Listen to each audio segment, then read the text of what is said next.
There's an interesting thing that happens as we age. When we're young, we look forward to the future. When we're in kindergarten, we can't wait to get to first grade.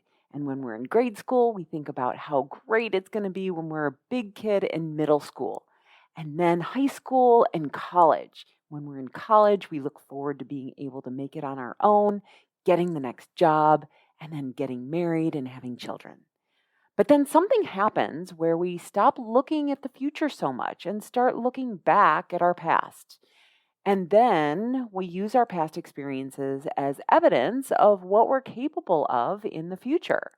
And so what happens is we recycle the same experiences and the same relationships, and we do the same things because we're boxing ourselves in, not thinking about what's available to us moving forward.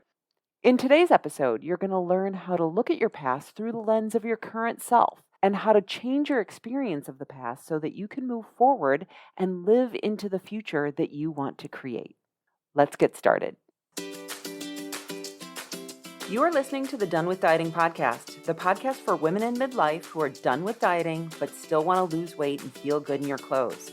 You know that diets don't work long term, but you feel like there's this secret that everyone else knows that you just haven't figured out yet. I am your host, Elizabeth Sherman, and I've helped hundreds of women get off the diet roller coaster, change their relationship with food, exercise, and their bodies. Through this podcast, my goal is to help you too. Welcome. Let's get started. Hey everyone, welcome to the Done with Dieting podcast, podcast number 99. Now, if you've been listening to the podcast recently, I've been talking a lot about my 100th episode, and today we are recording podcast number 99. And so episode number 99 and episode 100 kind of go together. In episode number 99, what I wanted to do was I wanted to take some time and actually look at my past and really talk to the previous versions of myself. If you've been a listener of the podcast, or if we've worked together as clients, you know that I talk a lot about the future version of myself, the present version of myself, and the past version of myself. And so in order to move forward, it can be really helpful to make peace with the past versions of ourselves. And something that I've actually been working a lot on recently myself is whenever we remember something, whenever we look at our past through the eyes of the person we are presently. So every time we learn something new, when we revisit a memory, we can look at that memory through different eyes based on the experiences that we've had from the last time we had the memory to the current time we had the memory. And so by being able to look at our past through our present self and heal those past wounds, the things that we felt were wrong from our past, what we can do is we can actually move forward. What I've done in this episode is I've written 5 different letters to myself. And those 5 different letters are actually organized through decade. I am 53 years old. I'm just about to turn 54. And so what I've done is I've divided up all those 54 years into 5, actually 6, letters to myself. What you're going to hear next is those short letters to myself in the different ages. So let's get started. Dear Beth, I don't remember a lot about you, but I have a photo of you posted in my office. You are silly, and I love that about you. You are so incredibly precocious, precious, and inquisitive. You are full of joy. You love skating and playing in the dirt, and you get frustrated when you're not allowed to do the things that your sisters are doing. You want to be able to skate with 2 skates, but you're only allowed to skate with 1. You hate wearing dresses, and that's okay. You're only 5. It's going to take a long time before you want to wear anything other than jeans and gym shoes. You just feel more comfortable in that. Go with it. If there was one thing that I want you to know, it's that there's nothing wrong with you and that you have a fire inside you that I am so incredibly grateful for. Even at the age of 7, I can see the strong will inside of you. That determination that you have is going to serve you well in life. Don't lose that. There are people who are going to try to get you to conform to what's expected of you as a little girl. They're going to tell you that you really don't want to be a veterinarian because you don't want to have to go to school for too long. Don't worry, things turn out okay. But try not to listen to them. Try not to let them extinguish your flame. Try not to let them extinguish your dreams and desires. You are going to change the world. For now, I'm going to tell you a secret. You have incredible wisdom. And when you see things that are fucked up, you're not wrong, even if others tell you that's the way the world works. You have an inner knowing, and I want you to stay true to that. I love you. You are absolutely perfect. Dear Beth, these are hard years. People will tell you that they're the best years of your life, but they're wrong. And if they really believe that, it means that it all goes downhill after high school and college. And the real truth is that it gets better and better the older you get. During the ages of 11 to 21, you're testing your boundaries. You're growing. You're seeing what you're capable of. You're testing out your independence and what you enjoy. So here's what's really going on. You're trying hard to fit in. You desperately want to find your posse, and you will, but it's going to take some time.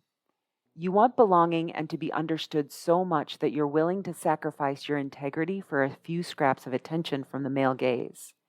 As a result, you're giving up parts of yourself in order to be pleasing, to be accepted, to fit in. And yet, at the same time, you're trying to stand out. The societal messages that you're receiving from your peers, from the media, and your community is that it's not cool to be smart. Being your true, authentic self is threatening to boys. And so you'd better hide that part that's threatening, because being married, finding a mate, is how others will determine whether you're worthy or not. What no one has told you is that no one or nothing outside of you is going to create that sense of belonging, worthiness, enoughness, acceptance, or completeness. All of that has to come from inside of you. But no one is teaching you that. No one is going to teach you that for a while. I know that you're doing your best. You're trying so hard to make sense of the world around you, what the world is all about, and how you fit in it. As a result, you're shape-shifting and people-pleasing and abandoning the authentic you in favor of who other people want you to be. I'm sorry that the teen years and young adult years have been so difficult, but they just are. Some other people had it easier, and others have had it worse. They're difficult because they're the years where we're trying to figure out who we are. Like when you were a child, you wanted to do things that you just weren't capable of doing yet. I'm sorry that you feel like you had to hide aspects of yourself and become hard, negative, and judgmental, and turn parts of you and emotions off in order to not get hurt. But even though you became resentful of this part of your life, you'll learn that it was all happening for you, and you'll learn that you are so super strong. I forgive you for turning parts of you off. You didn't know any better, and I'd argue that you were just trying to do what you thought was the best decision possible given the circumstances. You were just trying to survive. But overall, I am so incredibly proud of you.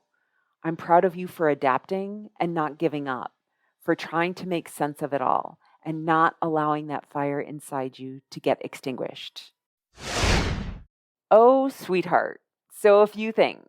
First, you do not need to find a husband in order to be considered worthy. I have so much empathy and compassion for you because you took the first man that would have you, and you deserve so much more than that. Eventually, you figured it out. You were able to connect the dots and understand that the future you were headed towards was not the future you desired.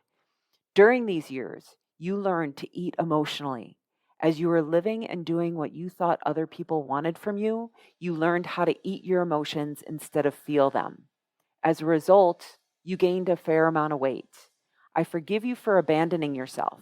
You didn't know any better. You didn't feel safe, and this was the only way you knew how to protect yourself. And you did it by creating the layer of fat outside of yourself that protected you from being hurt. I am so proud of you for realizing that you weren't happy in that marriage and that being true to yourself was way more important than saving face and being called a failure by leaving the marriage. I know that it was scary. It took so much courage for you to do it. You had so much self doubt. Many judged that you chose yourself instead of choosing the path that was expected of you. And that takes so much strength to start over again from nothing. But you know what? This was the best choice for you, and not only for your future, but for you. Even back then, you knew that you would reap the benefits from and suffer the consequences of your decisions. Even though you walked down the aisle because that's what was expected of you, you didn't want to disappoint everyone who was counting on you to follow through. You ultimately realized that this wasn't what you wanted, and that if you continued along, you'd be the one to pay the price. So thank you for your strength. I am so incredibly proud of you. This decade was pivotal for you because you went against the grain a few times. You realized that other people were always going to have opinions about your life, but you are the only one whose opinion really counts because you're the only one who has skin in the game. Still, you have a ton of self-doubt, and those around you know that. By following your own internal compass, you're challenging expectations that others might have of their own lives. For those that follow the path of least resistance and do what's expected of them, seeing you exit the box is challenging to their own self-concept. As such, they'll do what they can do to keep you in the box. It's comfortable in the box, but it's also suffocating there. So thank you for following your own path. It took a ton of courage, and you are in a better place for it. I love you. I didn't realize until years later, in fact, only recently, from when I'm writing this, that the death of a parent, specifically your mother, changes you and how you think about the world. At the age of 33, you've now been confronted with your own mortality. You can connect the dots and see that if you continue doing what you are doing, you are going to follow in the footsteps of your mom. This is where you've pivoted within your career of doing the safe thing to, again, going inward and following your dream, deciding that you wanted to leave the world in a better place. And what that meant for you was helping folks avoid lifestyle disease so that they wouldn't be in pain like you saw your mom. In helping others, you've ultimately helped yourself. You could have given up so many times, but that will and determination that you've had as a child has served you well here. Eventually you'll get it, but it's going to take a while. You're going to have failures. You're going to have to pivot. You'll even temporarily give up, but ultimately you figure it out. Maybe it was looking to me, your future self, that allowed you to see the path out. Regardless, if you hadn't been able to look into the future to predict what might happen, we wouldn't be helping so many women with the exact thing that you're struggling with right now.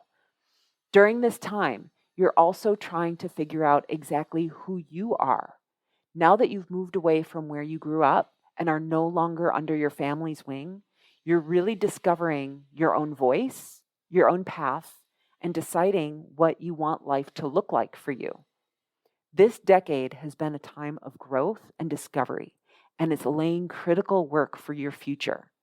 You feel like you're struggling and failing, but you're learning, and that's what learning looks like. So thank you for spending this time. You're going to figure it out. I just cannot believe how much you've changed in the past 10 years. As a 43-year-old, you are in for the ride of your life. I don't want to spoil the surprise, but psst, you're moving to Mexico in about 5 years. I know. I can't believe you did it either. You are doing what most people only dream about. Congratulations. Talk about challenging people's expectations of coloring outside the lines. The decision to sell the house in Austin and sell pretty much everything really flies in the face of the American dream, the thing that we're supposed to want. What has truly been inspiring to watch is all the intentional personal development work that you've done in this phase of your life, specifically since you've moved to Mexico. This has been the absolute hardest thing that you've ever done, but by far it has created the most growth. If I had to do it all again, I wouldn't do it any other way. The friendships that you've cultivated here have been so strong and unique, and your relationship with Gary is closer than ever as you've become more authentically you. You've become softer, much less judgmental of yourself, others, and situations. You've become more positive in nature and happier as a result in the recent past. And it's all done through managing your mind, in talking to yourself and being able to call out unhelpful thoughts that our crazy brain just offers us. You've been able to grow into a version of yourself that the younger version of us would be so super psyched to have met. Congratulations. It's only going to get better from here. So this last letter is a letter to the past version of me from the past year. This past year, you have blown me away. As I've been reflecting on the different stages of our life together, it's clear that you've always had an internal compass that's guided us in the direction that we've wanted to take. What's been shocking to me is just the sheer amount of societal pressure that you've had to endure. Even though it's obvious in retrospect that you've been shedding the layers of expectations throughout all of those decades, there's still just so much. This year, I am proud of you for taking on the project of stopping people pleasing. It's been our goal this whole year, and it's been really super difficult. There's been a ton of self-doubt and worry about the judgments of others, but I am so proud of you because of what it's helping us to achieve, which is a more authentic life. Maybe it's normal to evaluate relationships at this stage of our life and decide how we're showing up. Maybe it's the curse of moving into midlife where we're sick of all the BS. But I love how we are unwilling to show up in our relationships as anyone other than who we truly are. The past year has been terrifying. What if someone rejected us for being who we really were? But the underlying belief that we would rather have people dislike us for who we really are than love us for who we aren't has been so incredibly grounding. With this simple concept and not so simple action, others now know where they stand with us, and we've become more authentic in who we are. We've become more accepting of who we are, and we've become more accepting of others. And as a result, we no longer hide the parts of us that we judged.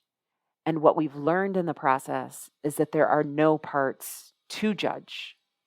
Through completing the advanced certification in feminist coaching, the veil has been lifted on how we've been raised in a patriarchal society that uses judgment and fear as its core power. It's now completely fascinating to see patriarchy in practice. Acknowledge the subtle and not so subtle messages that you've absorbed, and then actively decide whether we want to believe them or whether they serve us.